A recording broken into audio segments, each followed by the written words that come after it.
చదువుతున్నది శ్రీమద్ భాగవతం దశమ స్కందం అధ్యాయం 47 శ్లోకం 40. కశ్చిత్ గదాగ్రజః సౌమ్య కరోతి పురయోషితాం ప్రీతిం న సిగ్ధ సంవ్రీఢ హోసోధారే క్షణాచితః. సౌమ్యుడవగు ఉద్ధవ, వాస్తవమునకు మాకు చెందినట్టి సుఖమును గదాగ్రజుడు ఇప్పుడు పురవనితలకు వసగచున్నాడా? అనురాగలజాహసపూర్ణమగు ఉదార దృక్కులతో ఆ వనితలు అతనిని అర్చింతురని మేము తలతుము. ఇంతకుముందు శ్లోకాలు ఉద్ధవుడు గోపికలకు చెప్తూ ఉన్నారన్నమాట. ఒక ముఖ్యమైనటువంటి విషయాన్ని గోపికలకు కృష్ణుడు సందేశంగా ఇచ్చాడు. ఏంటది అంటే, నేను మీతో ఉన్నప్పుడు మీరు నా మీద ధ్యానం ఉన్నదానికన్నా మీతో లేనప్పుడు ఆ ధ్యానం అన్నటువంటిది తీవ్రమైంది. మనకు పంచేంద్రియాలు, మనస్సు ఉంది. భగవద్గీతలో ఇవన్నీ కూడా ఎట్లా పనిచేస్తాయి అనేది భగవంతుడు స్పష్టంగా మనకు వివరించారు. భగవద్గీత అన్నటువంటిది ఈ మానవ యంత్రానికి ఒక మాన్యువల్. మాన్యువల్ అంటే ఏంటి? ఆ యొక్క యంత్రం యొక్క మెకానిజాన్ని వివరించేటువంటిది. ఈ మానవ యంత్రం యొక్క మెకానిజాన్ని వివరించేటువంటిదే భగవద్గీత. మనస్సు ఎట్లా ఫంక్షన్ చేస్తుంది, ఇంద్రియాలు ఎట్లా నడుస్తాయి, వీటన్నిటి గురించి కూడా భగవద్గీతలో భగవంతుడు స్పష్టంగా చెప్పారు. మన దురదృష్టం ఏంటి అంటే, మిషన్ వాడడానికి ముందు మాన్యువల్ చదవాలా? మనమేమంటే మిషన్ చెడిపోయిన తర్వాత మాన్యువల్ చూస్తాం. ఎవరైనా భగవద్గీత చదవమంటే ఏమంటారు? గురువుగారండి అప్పుడైతే ఎందుకండి 60-70 సంవత్సరాల తర్వాత కదా. 60-70 సంవత్సరాలకి అయిపోయింది మిషన్ పని, ఫుల్ రిపేర్లు.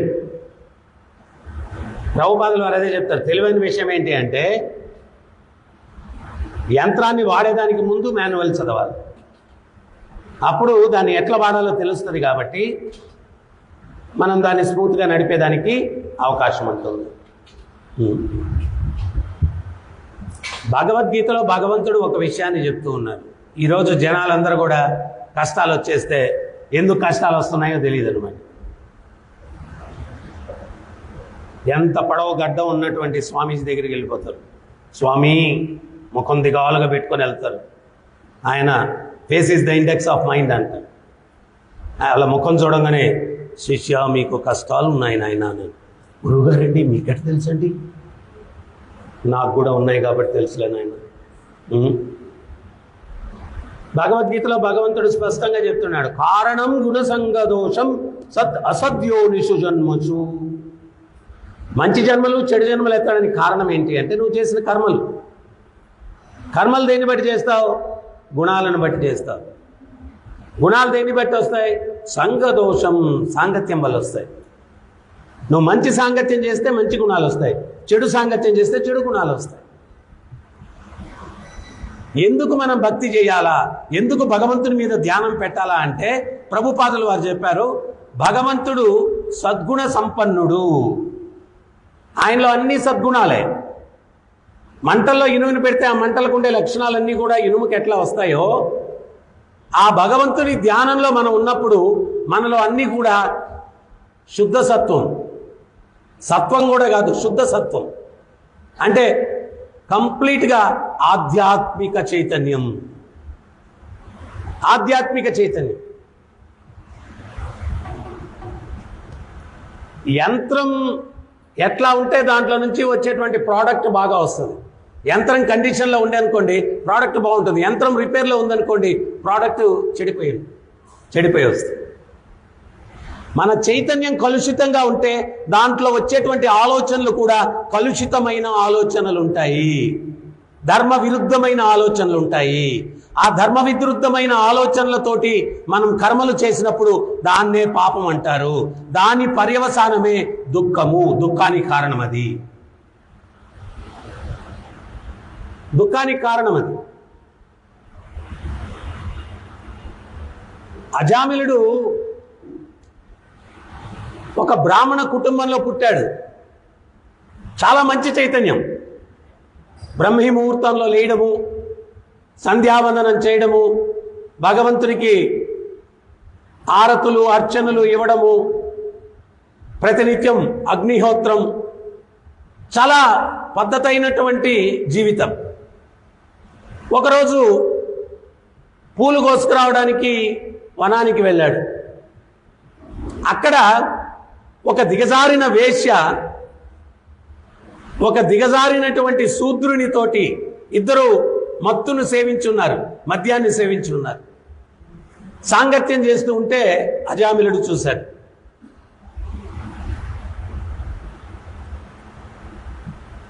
చైతన్య మహాప్రభు మొట్టమొదట వైష్ణవ ఆచారం ఏంటి అని చెప్పారంటే, అసత్సంగ త్యాగో ఎహి వైష్ణవాచార.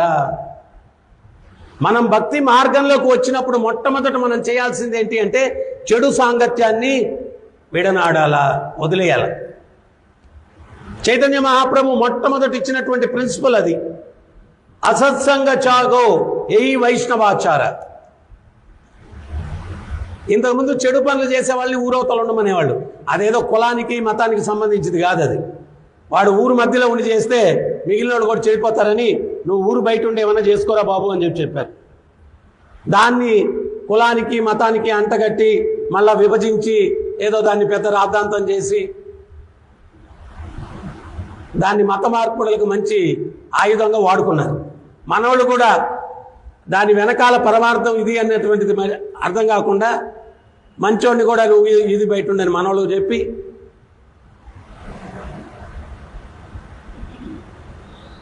వాళ్ళ మధ్యలో ఉంటే చెడిపోతుంది, వాతావరణం చెడిపోతుంది. సో మనం మొట్టమొదట అర్థం చేసుకోవాల్సింది ఏంటి అంటే, ఇంతకుముందు చెడు సాంగత్యం కావాలంటే ఎక్కడికో దూరానికి వెళ్ళాల. ఇప్పుడు చెడు సాంగత్యం రావాలంటే ఎక్కడికి వెళ్ళాల్సిన అవసరం లేదు. ముఠ్ఠీ మే దునియా హై.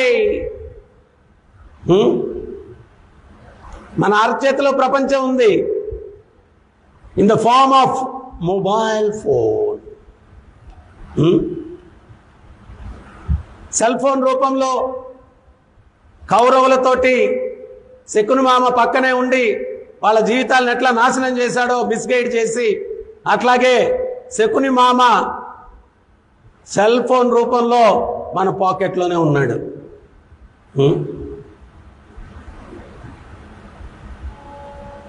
సో మహాప్రభు ఏం చెప్పారంటే, అసత్సంగ త్యాగో ఎహి వైష్ణవాచార. అంటే ఏదైనా కానీ మంచికి ఉపయోగించవచ్చు, చెడుకి ఉపయోగించవచ్చు. మన మానసిక స్థితిని బట్టి అది ఆధారపడి ఉంటుంది. ఇప్పుడు మన భక్తులు ఉన్నారు, సెల్ ఫోన్లో ప్రవచనాలు వింటారు. ఇప్పుడు మనం ఇక్కడ లైవ్ పెట్టాం, ఎంతోమంది ఎక్కడెక్కడి నుంచో చూస్తూ ఉంటారు, వింటారు.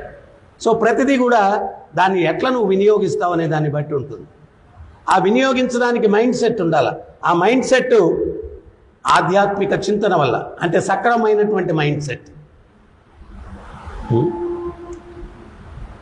అజామిలుడు ఒకే ఒక్క సంఘటన చూశాడు, ఇంటికి వచ్చాడు. మనం రోజు మంత్రం ఎందుకు చెయ్యాలా అనే దానికి కూడా ఒక మెకానిజం అర్థం చేసుకోండి మీరు. బట్టలు వేసుకున్నప్పుడు మాసిపోతూ ఉంటాయి, ఉతకాల. ఉతకకుండా రోజు అదే డ్రెస్ వేసుకుంటా ఉంటే ఏమవుతుంది? జాస్మిన్ స్మెల్ వచ్చేస్తుంది కదా, దుర్గంధం, మాసిపోయింది. బట్టలు ఎట్టాగా మాసిపోతాయో మనస్సు కూడా మాస్తూ ఉంది. ఈ ఇంద్రియాల ద్వారా ఇన్ఫర్మేషన్ అంతా మనసులోకి వెళ్ళి స్టోర్ అవుతూ ఉంటుంది. మరి స్టోర్ అయ్యి ఊరికనే ఉంటుందా? Idol mind is devils workshop. పని లేకుండా ఒక్క 5 నిమిషాలు కూర్చున్నావంటే అన్ని పాప్కార్న్ లాగా మైండ్లో నేనున్నాను, ఈ టైంలో అది చూసావు, నేనున్నాను, మర్చిపోయావేమో, ఈ టైంలో ఇంకోటి చూసావు, మర్చిపోయావేమో, నేను గుర్తు చేస్తాను. అందుకనే ఏమన్నారు? Idol mind is devils workshop అన్నారు. ఎప్పుడు మనసుకి వేరే ఆలోచనలు ఇచ్చేటువంటి అవకాశం ఇవ్వకూడదు, ఎప్పుడు దాన్ని ఎంగేజ్ చేసి ఉండాలి. నేను 35 years బ్యాక్ ఆశ్రమంలో బ్రహ్మచారిగా జాయిన్ అయినప్పుడు ఒక 3 నెలల్లో మెకానిజం అర్థం చేసుకున్నాను. ప్రశాంతంగా ఉండాలంటే వీడిని ఏకాంతంగా ఉంచకూడదు. మార్నింగ్ లేచిన దగ్గర నుంచి నైట్ పడుకునేంత వరకు సేవలోనూ దేంట్లో ఒక దాంట్లో ఎంగేజ్ అయ్యి ఉండాలా. పడుకున్నప్పుడు ఇంక మళ్ళా ఒక కలగందం అది కూడా ఉండకూడదు. ఎట్టా అలసిపోయి ఉండాలంటే అట్లా బెడ్ మీద పడుకోగానే మంచిగా నిద్ర వచ్చారు. లేకపోతే చాలా డిస్టర్బ్ చేస్తుంది మైండ్. ఎంత డిస్టర్బ్ చేస్తుంది అంటే అర్జునుడు భగవంతుడికి చెప్తూ ఉన్నాడు, స్వామి గాలినైనా నేను ఆపగలను, కానీ ఈ మనోవేగాన్ని నేను ఆపలేకుండా ఉన్నాను. అర్జునుడు ఎంత వీరుడంటే గాలిని ఆపే సామర్థ్యం ఉంది. మీలో ఎంతమందికి ఉంది గాలిని ఆపే సామర్థ్యం? నేను శ్యామ్ ఎప్పుడు ట్రై చేయను. సో గాలిని ఆపే శక్తి అర్జునుడికి ఉంది, కానీ భగవంతుడితో చెప్తున్నాడు, ఈ మనస్సును నేను ఆపలేకుండా ఉన్నాను. సైన్స్ కూడా ఏం చెప్తుందంటే నిమిషానికి 60 సెకండ్లు ఉంటే 420 ఆలోచనలు వస్తాయంట. నేను ఇంత గొంతు చించుకొని అరుస్తానే ఉంటాను, నన్ను ఇటు చూస్తూనే ఉంటారు, కానీ మైండ్ ఎక్కడికెక్కడికో వెళ్ళిపోతూ ఉంటుంది. చిన్నప్పుడు క్లాస్ రూమ్లో కూడా ఐవర్లు గమనించేవాళ్ళు, ఇటు బుర్ర ఎక్కడ ఉందిరా అని. నేనేం చెప్పానని, సార్ భలే చెప్పారు సార్. అదేరా ఏం చెప్పాను? చెప్తానే ఉన్నారు సార్ మీరు. అదేరా ఏం చెప్పాను? అసలు అన్నీ చెప్పారు కదా సార్. ఎక్కడ ఉంది బాడీ ప్రెసెంట్, మైండ్ ఆబ్సెంట్. నిమిషానికి 60 సెకండ్లు ఉంటే 420 ఆలోచనలు వస్తాయంట మనసు.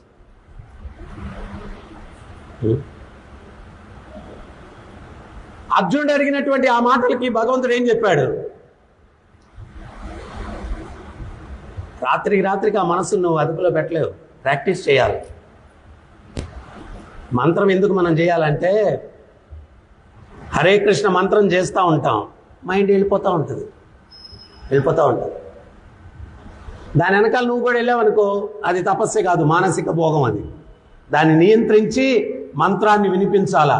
హరే కృష్ణ హరే కృష్ణ కృష్ణ కృష్ణ హరే హరే హరే రామ హరే రామ రామ రామ హరే హరే. మనం మాల పట్టుకొని మంత్రం చెప్తుంటే వెళ్ళిపోతుంటుంది.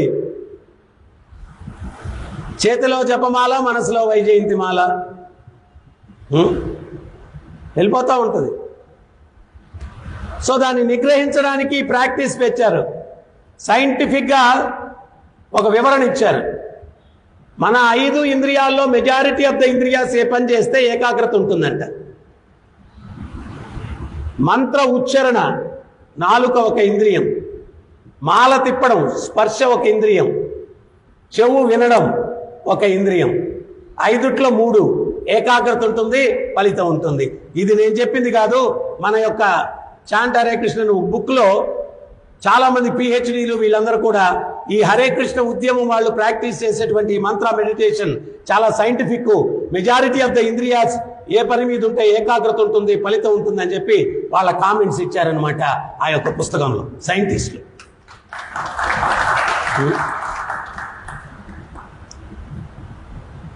సో ఇక్కడ రోజంతా మనం ఉండేటువంటి వాతావరణం ఏంటి అంటే చూడకూడని చూస్తాం, వినకూడని వింటాం. అవన్నీ బుర్రలో పోయి కూర్చుంటాయి. ఈ అజామిలుడు ఆయన ఒక్క సంఘటన జీవితంలో చూశాడు. ఆ వేశ్య శూద్రుడు ఇంటికి వచ్చాడు, యజ్ఞం చేయబోతే అదే కనిపిస్తూ ఉంది, మాల పట్టుకుంటే అదే కనిపిస్తూ ఉంది. లాస్ట్కి ఏమైంది? భగవంతుడు అదే చెప్తున్నాడు భగవద్గీతలో, ధ్యాయతో విషయాన్ పుంస సంగస్తే శోపజాయతే సంగత్ సంజాయతే కామ కామ క్రోధోభిజాయతే. విషయ వాంఛల మీద, అంటే ఇంద్రియాలను ప్రేరేపించేటి వాటి మీద ధ్యానం పెడితే కామం ఉత్పన్నమవుతుంది. కామం ఉత్పన్నమవుతుంది. అజామిలుడు ఆ వేశ్యతో ఆ శూద్రుడు సాంగత్యం చేసే దాని మీద ధ్యానం ఏ స్థాయికి వెళ్ళింది అంటే సంధ్యావందనం, అగ్నిహోత్రం అన్నీ వదిలేశాడు. తీరా ఆ వేశ్యను వెళ్ళి పెళ్లి చేసుకున్నాడు. ఆ వేశ్యను వెళ్ళి పెళ్లి చేసుకున్నాడు. ఇటువంటి సంఘటనలు పురాణాల్లో ఎందుకు జరిగాయి అంటే మనకు ఒక కాషన్, జాగ్రత్త జాగ్రత్త. నేను మొదట్లో చెప్పాను, స్వామీజీ దగ్గరికి వెళ్ళిపోయి కష్టం వచ్చేస్తుంది. ఏమన్నా సోమవారం పూజ చేస్తే మంగళవారానికి లాటరీ తగులుద్దా? నీ చేతుల్లో ఉంది నీ సుఖ దుఃఖం. నువ్వు చేసే కర్మను బట్టి ఉంది.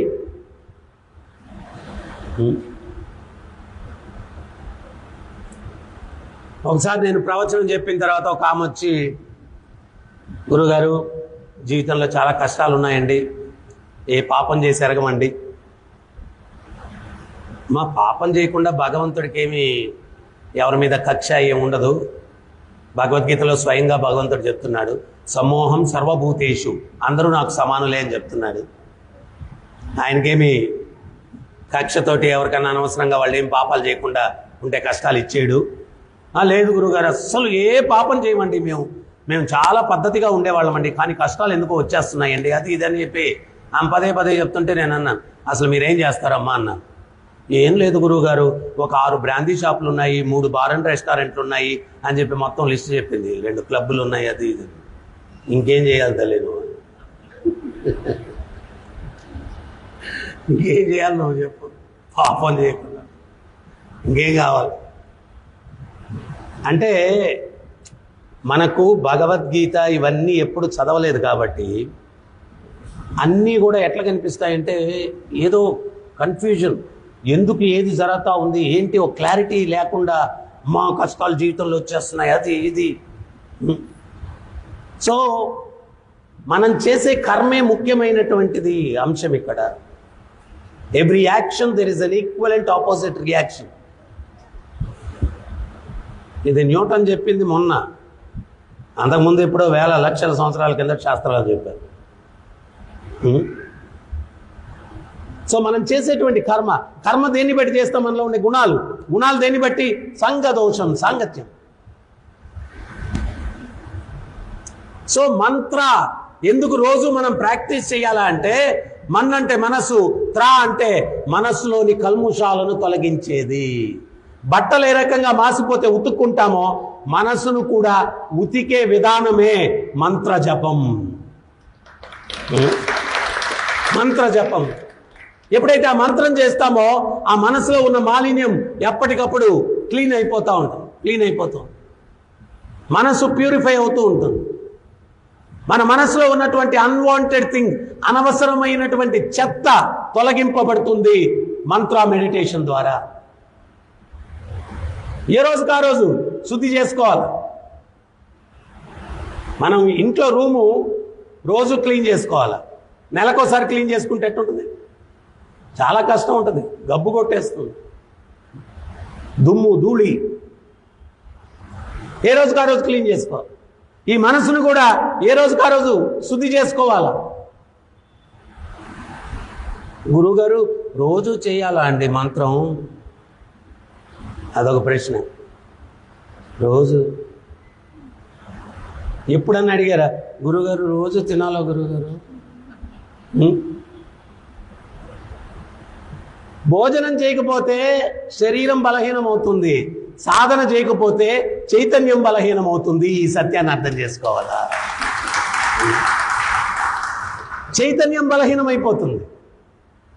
Spiritually you become weak. Conscious పరంగా బలహీనమైపోతావు. బలహీనమైనప్పుడు ఏమవుతుంది?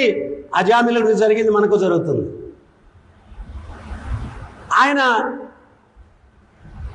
ఆ వేశ్య యొక్క సంఘటన మనసులో ధ్యానం పెట్టుకోవడం వల్ల సాధనని నిర్లక్ష్యం చేశాడు. సాధన ఎప్పుడైతే నిర్లక్ష్యం అయిపోయిందో బలహీనుడైపోయాడు, ఆధ్యాత్మికంగా బలహీనుడైపోయాడు. భగవంతుడు ఏం చెప్తున్నాడు తర్వాత శ్లోకంలో?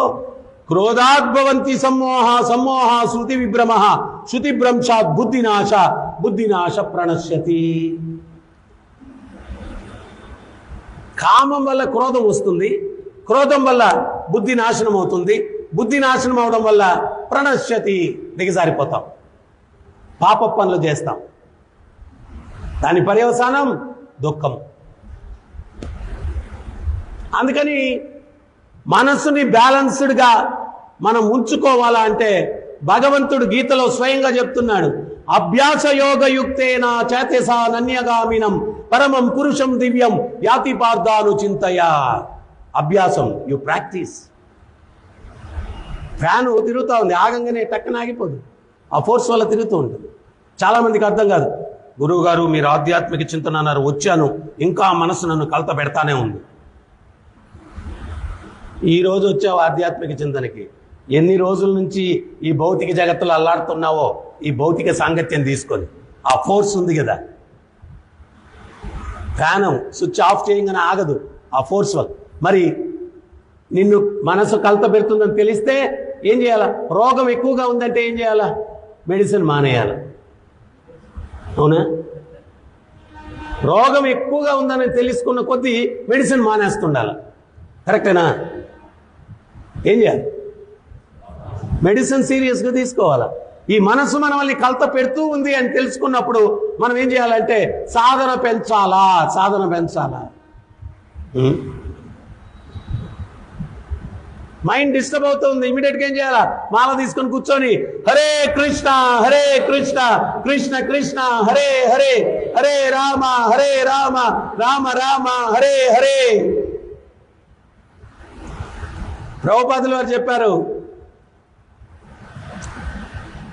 మనసన్న చెట్టు మీద కోరికలన్న కాకులు కూర్చొని ఉన్నాయంట. ఏంటది? మనసన్న చెట్టు మీద కోరికలన్న కాకులు కూర్చొని ఉన్నాయి. కాకులు ఎక్కడన్నా క్వైట్గా కూర్చుంటాయి చెప్పండి? ఒక 4 కాకులు చేరితే ఏంటి? కావ్ కావ్ కావ్ కావ్. కోకిల స్వరానికి కాకి స్వరానికి రెండు ఒకటేనా? కోకిల అరిస్తే ఇంపుగా ఉంటుంది, కాకి అరిస్తే రోతగా ఉంటుంది. ఆ కాకులు అట్లా అరుస్తూ ఉంటే వాటి మధ్యలో కూర్చొని ఆహా చాలా బాగుంది, మంచి ఫీల్ ఉంటుందా? ఉండదు కదా. ఏం చేస్తాం? కాకులు గోల పెడితే తరిమేస్తాం. తరిమేయడానికి సైకిల్ చేస్తే పోతాయి అవి?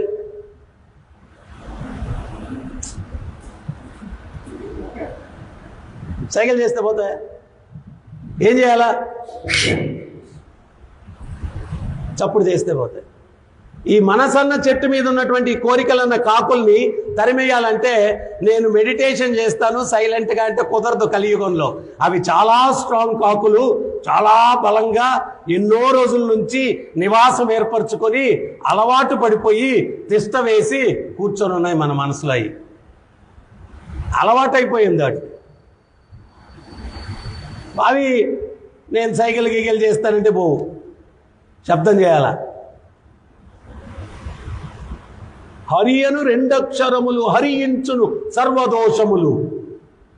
హరి అనేటువంటి 2 అక్షరాలు సర్వదోషాలను హరిస్తాయి. అటువంటి శబ్దాన్ని ఉచ్చరించి ఆ యొక్క కాకులను తరమడానికి, కోరికలున్న కాకులను మన మనసు అన్నటువంటి చెట్టు మీద నుంచి తరమడానికి మనం ప్రయత్నం చేయాలా. అదొకటే తరుణోపాయం. అదొకటే తరుణోపాయం. ఆ చెట్టు మీద ఉన్నటువంటి ఆ కాకులను, కోరికలున్న కాకులను మనం ఎంత తీవ్రతతోటి హరే కృష్ణ కృష్ణ కృష్ణ హరే హరే హరే రామ రామ రామ హరే హరే. ఇప్పుడు నెక్స్ట్ స్టెప్ ఏంటి అంటే, మీరు చెప్పిన ఈ హరే కృష్ణ మంత్రం ఓకే జపం చేస్తాం, ఇది నిజంగా పనిచేస్తుందా లేదా? దీనికి ఫలితం ఉందా లేదా? ఇది రిజల్ట్ ప్రొడ్యూస్ చేస్తుందా లేదా? ఇది సందేహం. దానికి కూడా బెస్ట్ ఎగ్జాంపుల్ ఏంటి అంటే, ఈ హాల్లో కూర్చున్న మనమే ఇది పనిచేస్తుందా లేదా? కృష్ణ చైతన్యంలోకి రాకముందు ఆదివారం మీరు ఏం చేసేవాళ్ళో ఒక్కసారి ఫ్లాష్ బ్యాక్లోకి వెళ్ళండి.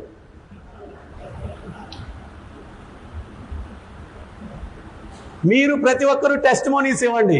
ఏమని అంటే, నేనేనయ్యా, నేనే, ఇది పనిచేస్తుందనడానికి నేనేనయ్యా ఉదాహరణ. భగవత్ సన్నిధి కాబట్టి నా ఫ్లాష్ బ్యాక్ ఆదివారం ఏంటో నేను ఇక్కడ చెప్పలేను. సపరేట్గా ప్రైవేట్గా వస్తే నేను చెప్పానంటే నువ్వు చేస్తావు. నేను ఒక రావణాసురుణ్ణి, ఒక హిరణ్యకశిపుణ్ణి, ఒక కంసుణ్ణి, అన్నీ నేనే. ఈరోజు ప్రహ్లాదుని అయిపోయా ఇక్కడ కూర్చున్నా.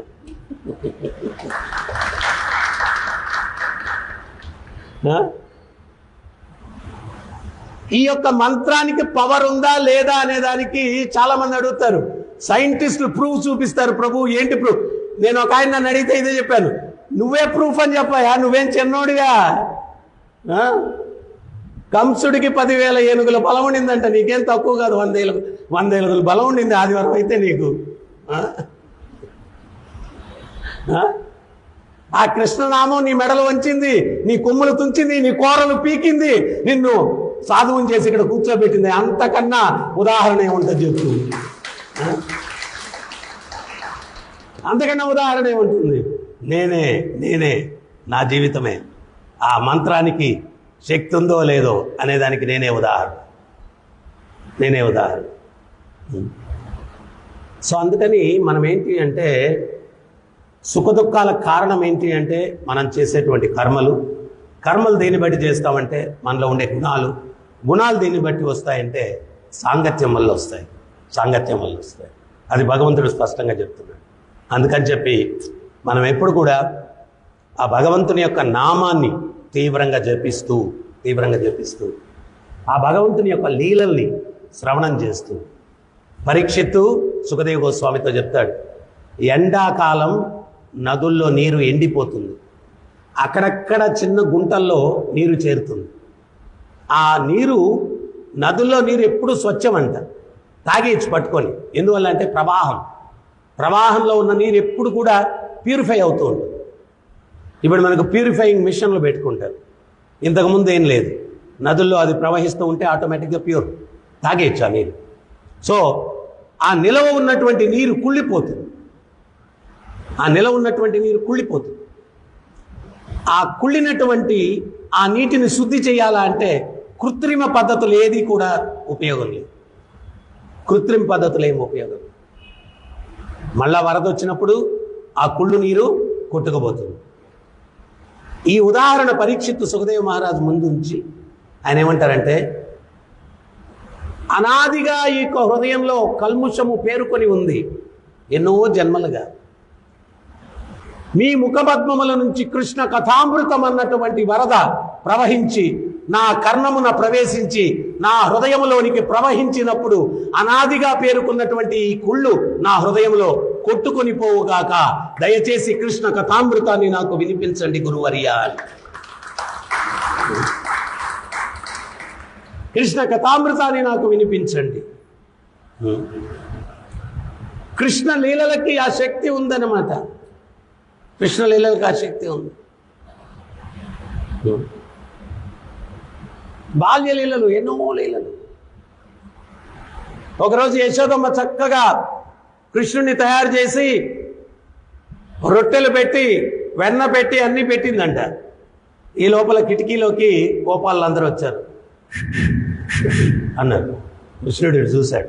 చూస్తే ఏయ్ ఆటలాడడానికి టైం అయిపోయింది, వచ్చి అన్నాడు. అమ్మ నువ్వు కానీ భోజనం తిని వచ్చావంటే ఇంకెప్పుడు ఆటలోకి చేర్చుకోండి నిన్ను అన్నారు. మళ్ళా కృష్ణుడు మనసు అట్టు వెళ్ళిపోయిందంట. యశోదమ్మ గమనించింది. తినకుండా వెళ్ళావంటే ఇంకా నీకు తలుపులు మళ్ళీ తెరవను, తిరిగి వస్తే తినేసే వెళ్ళాలి నువ్వు. మళ్ళీ వీళ్ళు అంటున్నారంట, అమ్మలట అంటారు, మళ్ళీ కరిగిపోతారు. మనం ఆడుకొని వచ్చేస్తే ఆమె మర్చిపోతాప్పటికి, నువ్వు మళ్ళీ వచ్చేసరికి మళ్ళీ తలుపు తెచ్చేస్తుంది, నువ్వే మరి వచ్చాయి. కృష్ణుడికి ఏం అర్థం కాలేదు.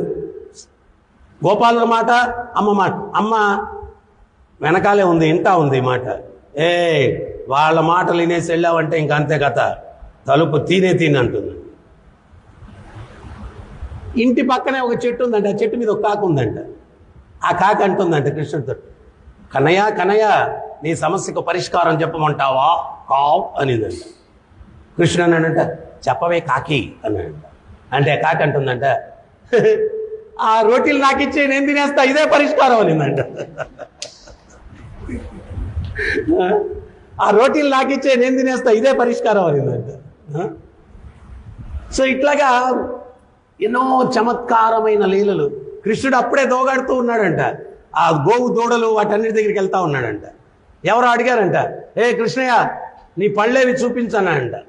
కృష్ణుడు నోరు తెరిచి నాకు ఇంకా రాలేదన్నాడంట. అది అన్న తర్వాత ఆ గోవు దూడల దగ్గరికి వెళ్ళాడంట. ఆడుకుంటూ వాటి మీద చేసి నోరెట్టు పట్టుకొని ఇటు తెరిచాడంట. తెరిస్తే వాటికి పండ్లు ఉన్నాయి. అప్పుడు యశోదమ్మతో అంటున్నాడంట, ఈ బ్రహ్మ చూడమ్మా ఎంత దారుణం చేశాడో, ఇది నాకన్నా వెనకాల పుట్టింది, దానికి అప్పుడే పళ్ళు వచ్చేసాయి, దానికన్నా పెద్దవాడిని నేను, నాకు ఇంకా బ్రహ్మ పళ్ళి లేదు, అసలు బ్రహ్మకి సృష్టించడం తెలియదు అన్నాడు. సృష్టించడం తెలియదు అన్నాడు. సో ఈ రకంగా భగవంతుని యొక్క లీలలు అంటే ప్రత్యేకించి చిన్న పిల్లవాడిగా ఆ బాలం ముకుందం, ఆ బాల ముకుందుడు చేసేటువంటి లీలలు అద్భుతం అద్భుతం.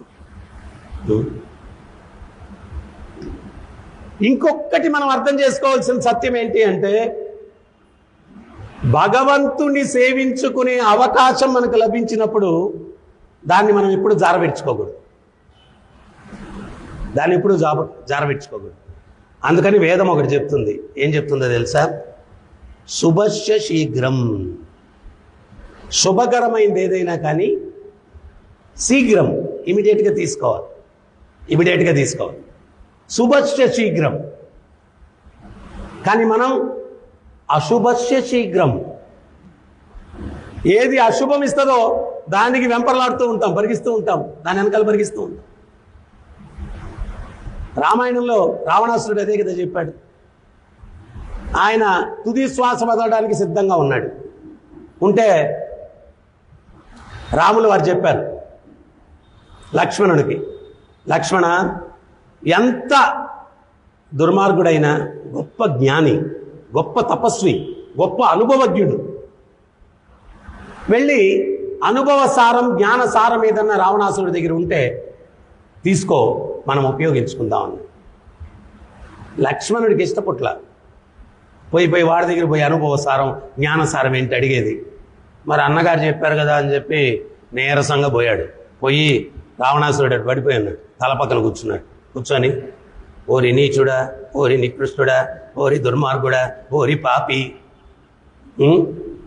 అని చెప్పి స్తోత్రం మొదలుపెట్టి చివరిగా అయినా అనుభవజ్ఞుడివి, అనుభవసారం జ్ఞానసారం ఏది ఉంటే ఇవ్వు అన్నాడు. అన్ని తిట్లు తిట్టి అనుభవసారం జ్ఞానసారం ఇవ్వమంటే ఇస్తాడా? రావణాసురుడు తల తిప్పుకున్నాడు, ఏం మాట్లాడలేదు.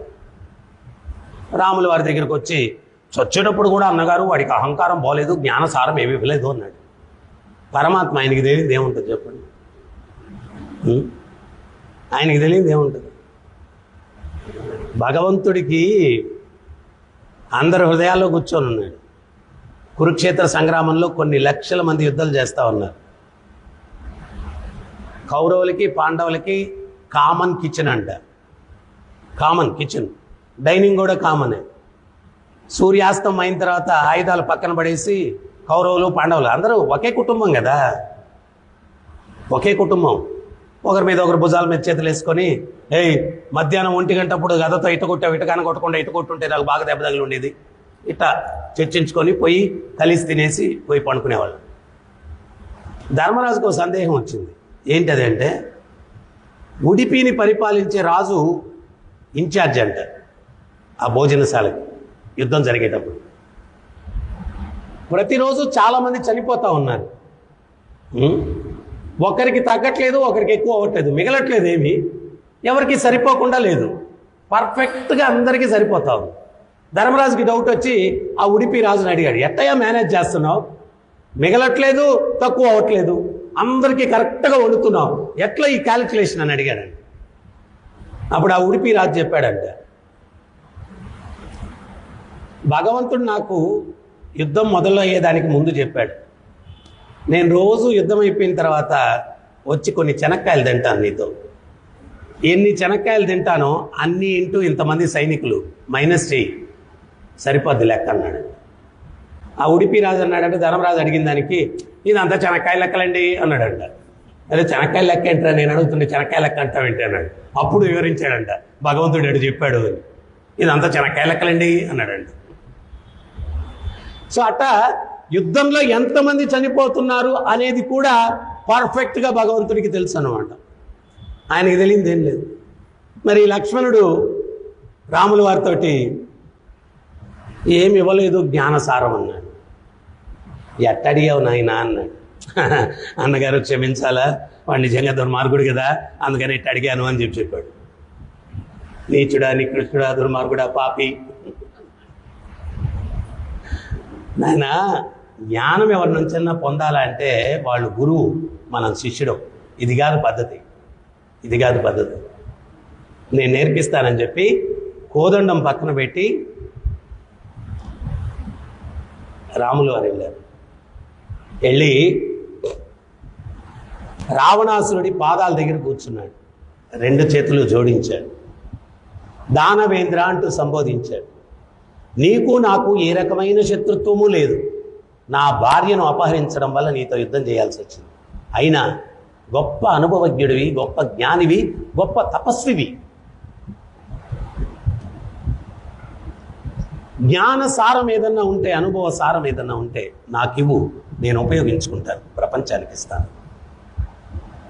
రావణాసురుడు అశ్రునయనాలతోటి, హే ప్రభు, మీకు మీ సోదరుడికి ఎంత వ్యత్యాసం ఉందయ్యా, మీ పాదపద్మములకు చెయ్యని అపరాధము లేదు, దుష్టుడును నేను, అటువంటి నా పాదాల దగ్గర కూర్చొని దానవేంద్ర అంటూ సంబోధిస్తూ జ్ఞాన సారాన్ని నన్ను అడుగుతున్నారంటే మీ మహోన్నత హృదయానికి వేరే తార్కాణమే ఉందయ్యా అని.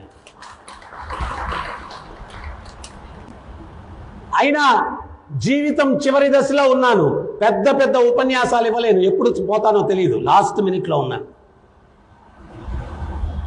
నేను అర్థం చేసుకున్న జ్ఞాన సారం ఒకటే, మంచి పనులు చేసి సుఖంగా జీవించడానికి మనిషి ఉత్సాహపడడు, చెడ్డ పనులు చేసి కష్టాలు కొని తెచ్చుకునేదానికి బాగా ఉత్సాహపడతాడు.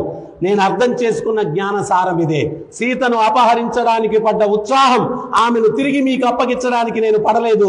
అందువల్ల నాకు, నా పరివారానికి ఎటువంటి దుస్థితి పట్టిందో చూడండి.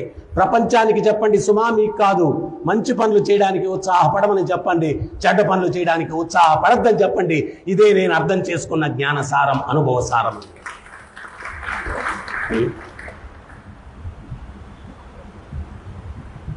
సో మనం ఆధ్యాత్మిక చింతనను స్వీకరించడానికి పోస్ట్పోన్ చేస్తాం. కానీ వేదం ఏం చెప్తుంది అంటే శుభస్య శీఘ్రం, శుభకరమైంది ఇమీడియట్గా తీసుకోవాలా. ఏంటి శుభకరం? భగవంతుడిని నీ జీవితంలోకి ఆహ్వానించడం శుభకరం. శ్యామ్ ఇట్లా రావయ్యా, పిలిస్తే రావయ్యా, వస్తావా రావా, వస్తావు కదయ్యా, ఆయన వస్తాడు. ఆయన పిలిస్తే ఆయన వస్తాడంట. మరి హరే కృష్ణ అంటే ఏంటి? ఆయన్ని పిలవడం నీ జీవితంలోకి, ఆయన వస్తాడు. ఆయన ఎక్కడుంటే అక్కడ మంగళం, శుభం అన్నీ కూడా జరుగుతాయి. ఈ సత్యాన్ని మనం అర్థం చేసుకోవాలి. ఆయన శుభకరుడు. ఈయన్ని పిలిస్తేనే వస్తానంటే ఆయన్ని పిలిస్తే రాడు, ఆయన పిలిస్తే రాడు. అయితే ఎట్ట పిలవాలా? కుంతీదేవి చెప్తుంది, గంగ ఏ రకమైన ఆటంకములు లేకుండా సముద్రంలో ఎట్లా కలుస్తుందో నా మనసు కూడా పుత్రులు పౌత్రులు అన్నటువంటి ఆలోచనలు లేకుండా మీ పాదార విందముల మీదే నా మనసు లగ్నమయ్యేటట్టుగా నన్ను ఆశీర్వదించండి స్వామి అని కోరుతుంది గంగ.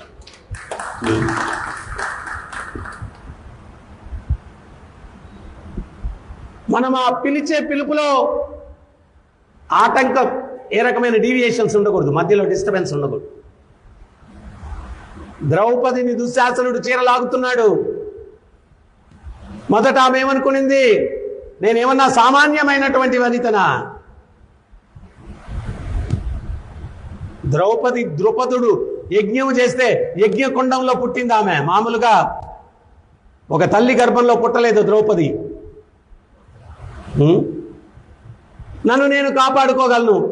ఒక చేత్తో పట్టుకునింది చీర. కృష్ణ అని పిలిచింది, రాలా. ఈయన వస్తానన్నాడు, ఆయన రాలా. ఎందుకు రాలేదో చెప్తాను. మళ్ళా కృష్ణ అని పిలిచింది, రాలా. మళ్ళా కృష్ణ అని పిలిచింది, రాలేదు. చివరిగా కొన్నిసార్లు అయిన తర్వాత వచ్చాడు, కాపాడాడు. ద్రౌపది అడుగుతోంది, ఏం స్వామి, మొదట పిలిచినప్పుడే రావచ్చు కదా. కృష్ణుడు అన్నాడు, అమ్మా నువ్వు పిలిచినప్పుడు నేను సిద్ధమయ్యాను, కానీ నీ మనసులో నోటితో పిలిచావు, మనసులో భీష్మ పితామహుడు ఏమన్నా నన్ను కాపాడచ్చేమో అని చెప్పి నీ దృష్టి ఆయన మీద పెట్టావు, ఆగిపోయా. మళ్ళా పిలిచావు, సిద్ధమయ్యాను. మళ్ళా పిలిచావు, సిద్ధమయ్యాను.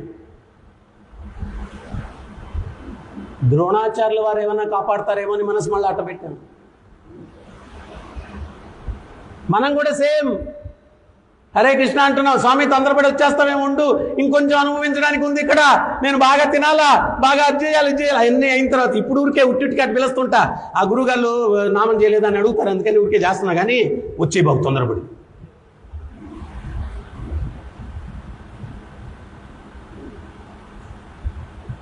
అందుకని రావాలి. ఎట్ట పిలిస్తే వస్తాడో కూడా చెప్తాను,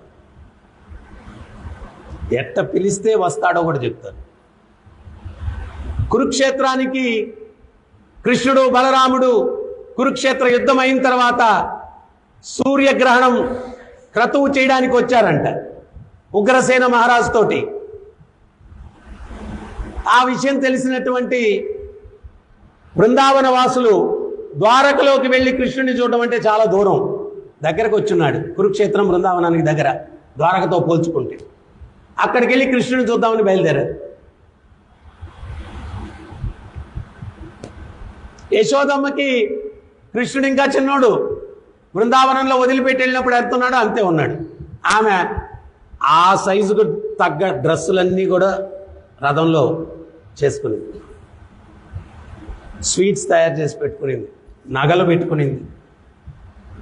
దారంతా ఇప్పుడు నేను కృష్ణుని కలిస్తే చక్కగా స్నానం చేయించేసి ఈ బట్టలన్నీ వేసి అలంకారం చేసేసి అన్నీ చేసేస్తాను. ఇదే మెడిటేషన్,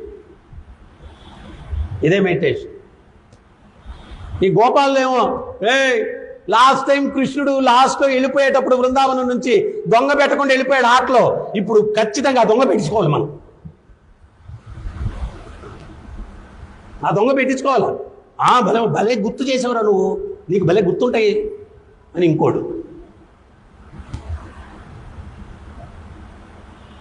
ఈ గోపికలేమో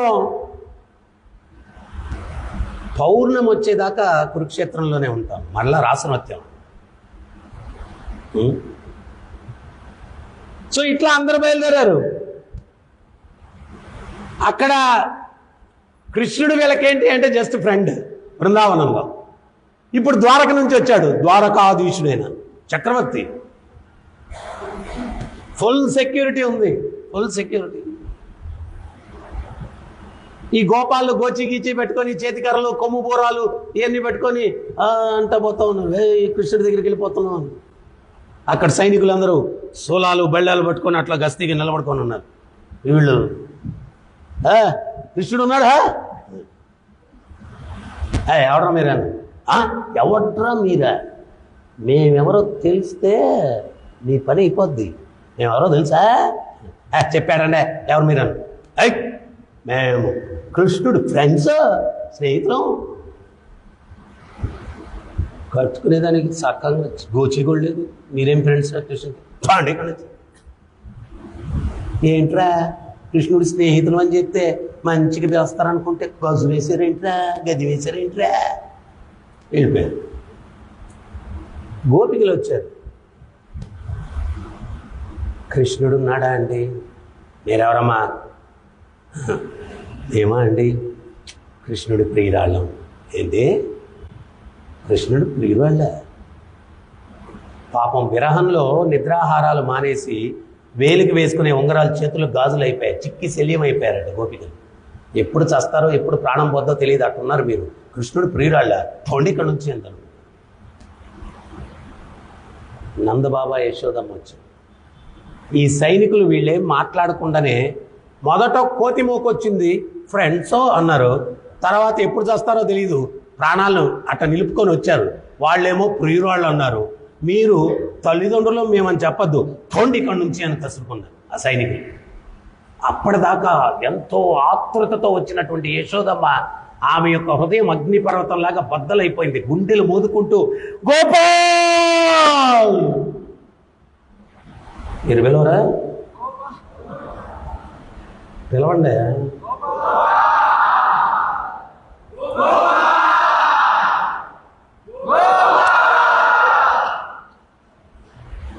ఏదో 10 రోజులు ప్రసాదం తినకుండా ఉంటే కరుపు వస్తా అంటున్నాను.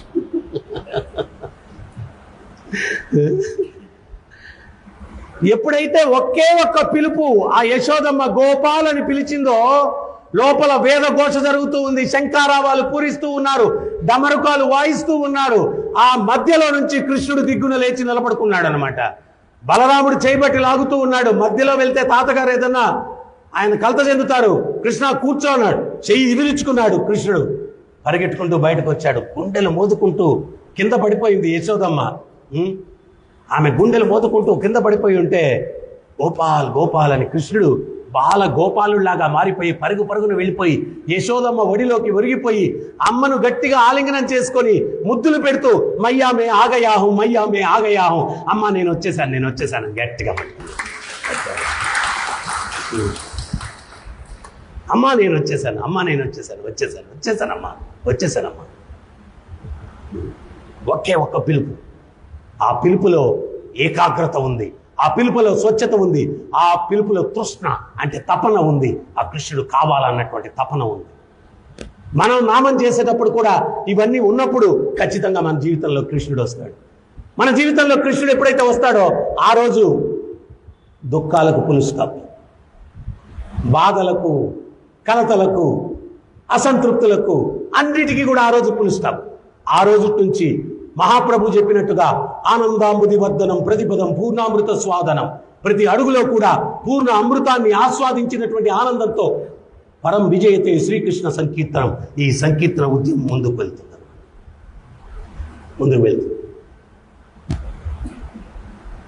సో అందువల్ల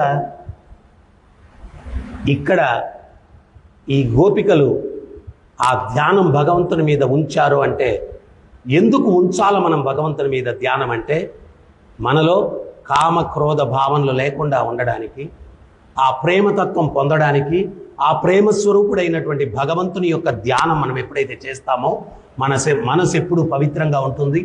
పవిత్రమైన మనసులో వచ్చేటువంటి ఆలోచన కూడా పవిత్రంగా ఉంటుంది, చేసే పని కూడా పవిత్రంగా ఉంటుంది, ఫలితం ఆనందదాయకంగా ఉంటుంది. సో ఆనందానికి ఫార్ములా ఇది, సూత్రం అది.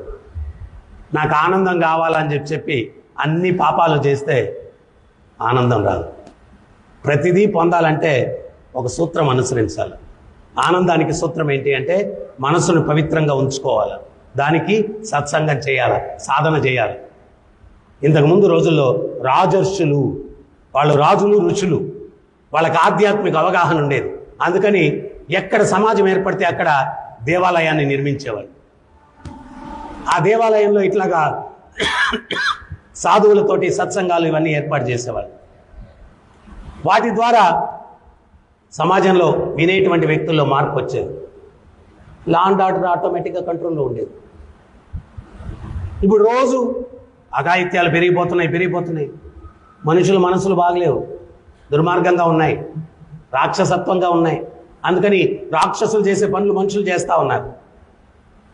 సో ఆ మనుషుల్ని మనుషులుగా మార్చాలంటే ప్రభుపాదులు వారు ఒక విషయం చెప్పారు. మనిషి నడవడికలో మార్పు రానంత వరకు సమాజంలో ఎటువంటి శాంతి ఉండదన్నారు. మనిషిలో ఉన్న మృగత్వం, మనిషిలో ఉన్న రాక్షసత్వం పోయినప్పుడే సమాజంలో శాంతి. మరి అది ఎప్పుడు జరుగుతుంది? మనిషిలో మృగత్వం, మనిషిలో రాక్షసత్వం పోవాలంటే.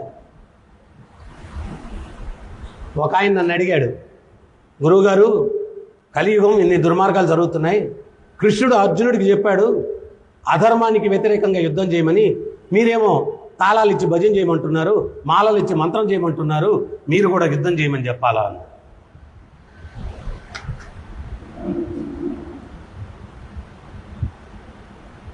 సత్యయుగంలో సాధువులు, దుర్మార్గులు, రాక్షసులు వేరే గ్రహాల్లో ఉన్నారంట.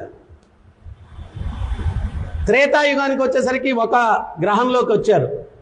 అయోధ్యలో రాముల వారు ఉన్నారు, లంకలో రావణాసురుడు ఉన్నాడు.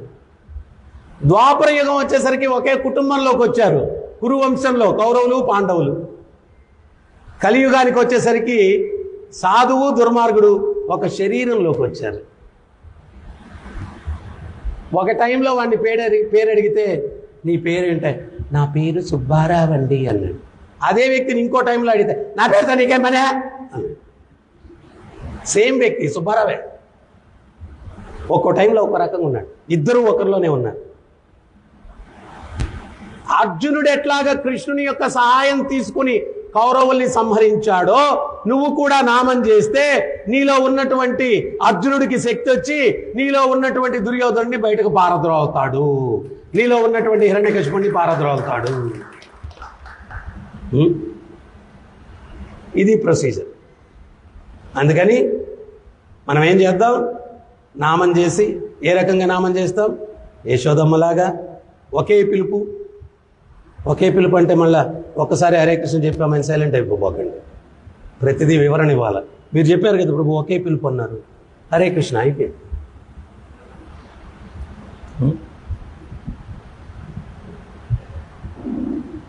అనగానే కాకులు ఎగిరిపోతాయి, అమ్మో అట్టెగిరి అటు కూర్చుంటాయి. మళ్ళీ గమనించారు ఎప్పుడన్నా? అలవాటు పడ్డ కాకులు చెట్టుకి, ఆ చెట్టు హౌస్ దానికి ఎన్నో రోజులుగా ఉంటుంది, అంటే అట్టెగిరి మళ్ళీ కూర్చుంటాయి. మనం అనే హరే కృష్ణ ఇందాక చెప్పాను కదా, 10 రోజులు ప్రసాదం తిన్నాం పీగ్గా హరే కృష్ణ అంటే ఆ కోరికలన్న కాకులు అట్టెగిరి మళ్ళీ అటు కూర్చుంటాయి. అవి పూర్తిగా వెళ్ళిపోయే వరకు హరే కృష్ణ హరే కృష్ణ కృష్ణ కృష్ణ హరే హరే హరే రామ హరే రామ రామ రామ హరే హరే. ఇది షౌడశకనాంనాం కలికల్ముచనాచనం నాతరో పరతరోపాయత్ సర్వవేదేషు దృశ్యతి. ఈ 16 పదాలైన భగవంతుని ఎవరైతే జపిస్తారో కలికల్ముచనాచనం, కలికాలంలో ఉండే కల్ముషాలన్నీ నాశనం అవుతాయి. నాతరో పరతరోపాయత్ సర్వవేదేషు దృశ్యతి. వేదాలు మొదటి నుంచి చివరి దాకా తిరగవేసిన ఇంతకు మించిన తరుణోపాయం లేదు. అందువల్ల ప్రతినిత్యం ఈ నామాన్ని జపించండి. అట్లీస్ట్ ఆదివారం అయినా ప్రభుపాదులు వారు చెప్పారు, ఇస్కాన్ టెంపుల్ పవర్ హౌస్ అన్నారు. సెల్ ఫోను ఛార్జ్ చేయకపోతే ఏమవుద్ది? స్విచ్ ఆఫ్ అయిపోద్ది. మన ఆధ్యాత్మిక చైతన్యం కూడా బయట వెళ్తే డిశ్చార్జ్ చేయాలి.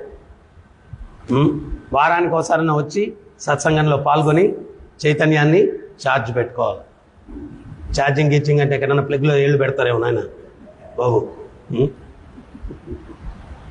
ఛార్జింగ్ అంటే శ్రవణం, వినడం ద్వారా, సందేశాన్ని వినడం ద్వారా. హరే కృష్ణ. ఏమైనా సందేహాలు ఉన్నాయా? ఎవరికైనా డౌట్స్ ఏమన్నా?